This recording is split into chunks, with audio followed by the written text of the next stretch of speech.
But first, we go nuts for one of America's oldest candy bars. Yeah, a few things go together as well as peanut butter and chocolate, but add a taffy crunch to the mix, and you've got an American icon. Clark bars have been around for almost a century, and Necco president Al is proud of its heritage.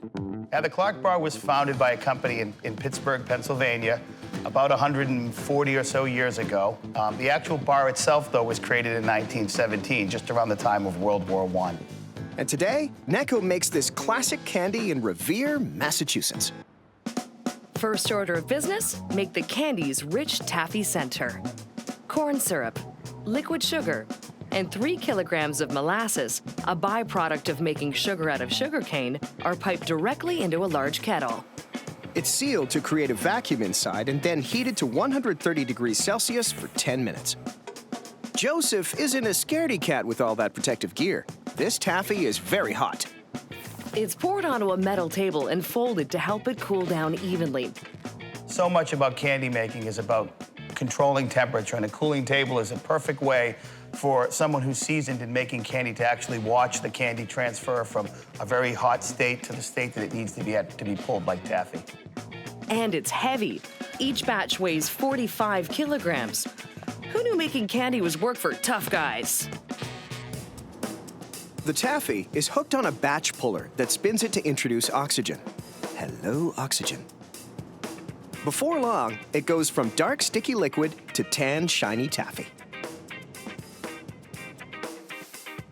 The slab is lifted on a conveyor belt and sent to the production line.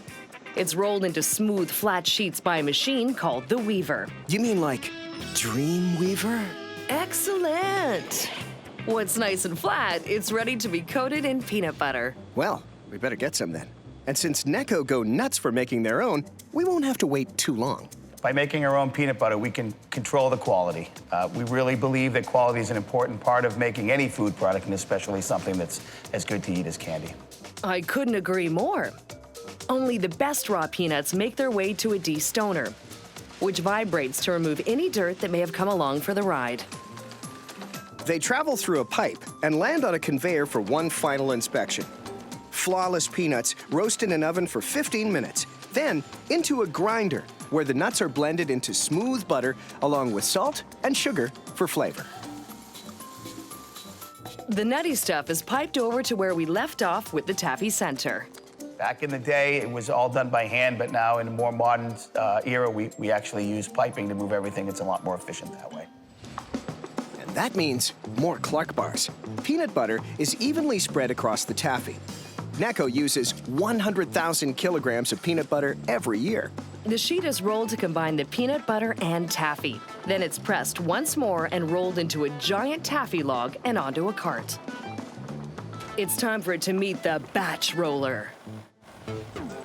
This machine turns the candy mass, helping to combine the flavors even more. Sizing wheels stretch and flatten the rope. And a die cutter scores the rope into individual Clark centers. Clark bars typically come in the regular 25-centimeter size, but today, Necco is making its junior version. Oh, perfect. No need to share.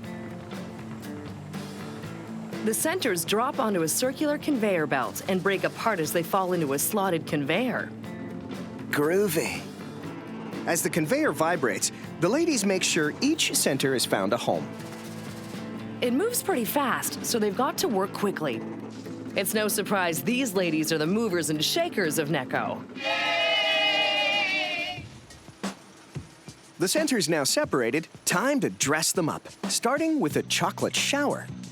They pass through an enrober, a continuous waterfall of liquid chocolate.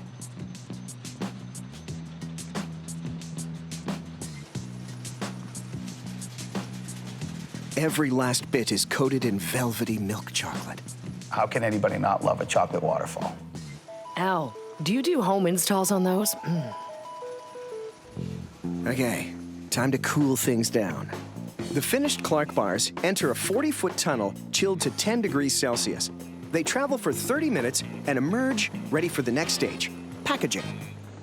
The Clark Juniors meet up with Vitalina, who gives them one last look. Perfect. Each one is placed in a slot, which moves them through a continuous flow wrapper. 120 bars are wrapped every minute. A rotary cutter slices the bars, and they fall onto a conveyor. They're packed 100 mini bars per plastic jar and 6 to a box. From here, they're put onto pallets and are ready for shipping. So, how does Al like to enjoy a Clark bar? My favorite part of the Clark bar is the first bite and the last bite. And the reason for that is the first bite and the last bite always have the most chocolate. Whether they're regular or junior-sized, the chocolate and peanut crunch in these classic American candies go together like stars and stripes.